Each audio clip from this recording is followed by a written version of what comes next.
In this video, I want to prove to you that bad visual design in your courses is costing you money and losing you customers. In fact, it could also be hurting your customer retention and damaging the likelihood that your existing customers will buy from you again. Before I explain why, let me ask you a question. Have you ever purchased a product from Apple before? Love or hate them, one unique thing about their customer retention strategy is how much they spend on packaging and the unboxing experience. When you unbox an Apple product, the experience is almost magical. Some people estimate that Apple spends 3 to 5 times more on their packaging than their competitors. They even have a dedicated packaging room where engineers and graphic designers build and test packaging, going so far as to engineer the exact level of friction on the box, so sliding it open takes long enough to build anticipation of the big reveal. But why would they do that? Why not just spend 3 to 5 times less like their competitors? If they think they have a great product, can't they just wrap it in bubble wrap and send it to your door? Won't the value of the product speak for itself? Mark Markkula, the original angel investor and second CEO of Apple, once said, "People do judge a book by its cover. We may have the best product, the highest quality, the most useful software. If we present them in a slipshod manner, they will be perceived as slipshod. If we present them in a professional and creative manner, we will impute the desired qualities." In other words, the packaging of your product is just as important as the value that product provides, because it has a direct impact on your customer's perception of that value. This is especially true if you're charging premium prices. If you charge a premium price for your course, your customer will expect a premium experience. And one of the fastest ways to create buyer's remorse for your customers is for the experience not to match their expectations. If I buy a premium product with cheap packaging, I'm going to worry that the product is cheap as well. I might even start trying to find flaws and problems with the product. 𝐲𝐸𝐬𝐬 often says that one of the most critical windows for customer retention is the time immediately following the purchase. Buyer's remorse sets in almost instantly,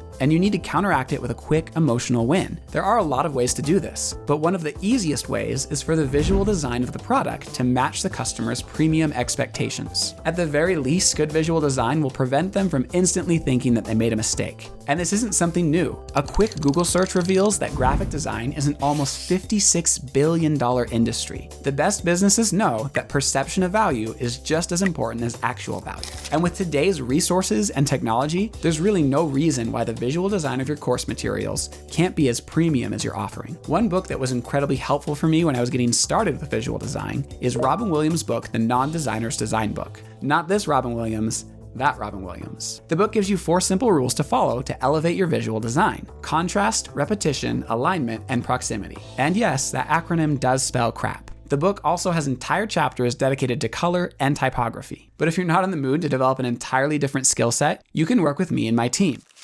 Building a great course that your audience will love requires a lot. It's everything that we've been talking about in this video and a whole lot more. I help 6-figure coaches and creators free up time and break through their revenue ceiling by building premium courses that make them money while they sleep. A lot of successful coaches and creators have the same problem. They've built something great, but their revenue is tied to their time. If they're not working, they're not earning. On top of that, every hour you spend trying to build a course is an hour you're not serving your clients or growing your business. That's real money walking out the door. Me and my team bring everything you need to build a premium course. We have expertise in instructional design, graphic design, learning theory, video production, creative writing, and educational technology. You don't have time to master all of that, and you shouldn't have to. If you work with me, I'll do the heavy lifting. I'll help you launch a premium course without pulling your focus away from what's already working. You focus on your business and selling the course. I'll build you something worth selling. And if you want to learn more, go to overtime.courses/coaches. All right, back to the video. I'm not trying to say that graphic design is the most important thing in the world, but it does have a big impact on your customer acquisition, retention, and cancellations. And this is even more important if your product is a course, because the value and impact of the material will take time and effort to be realized. So you want them to feel the value before they put in the work to uncover the value. It's worth noting that there are a couple of other things you can do to create those quick emotional wins outside of visual design. Here are a few that I've seen work really well in online course businesses: a personalized welcome or onboarding call, a bonus product sent right after someone purchases a course, a cheat sheet to success, or access to a community of peers trying to get the same thing. I once heard Russell Brunson say that people don't make decisions based on logic. They make decisions based on emotion and then justify with logic. Good visual design does both for me. It creates a quick emotional win by helping people feel the value of your product. And it helps people justify their decision with logic because it communicates a premium value. It's worth a little extra time. If you like content like this and want to learn more about how to use learning science and design to build premium courses, let me know by commenting, subscribing, and sharing the video. It really does make a difference for me and my team. That engagement makes it possible for us to keep making content like this. I'll catch you in the next one.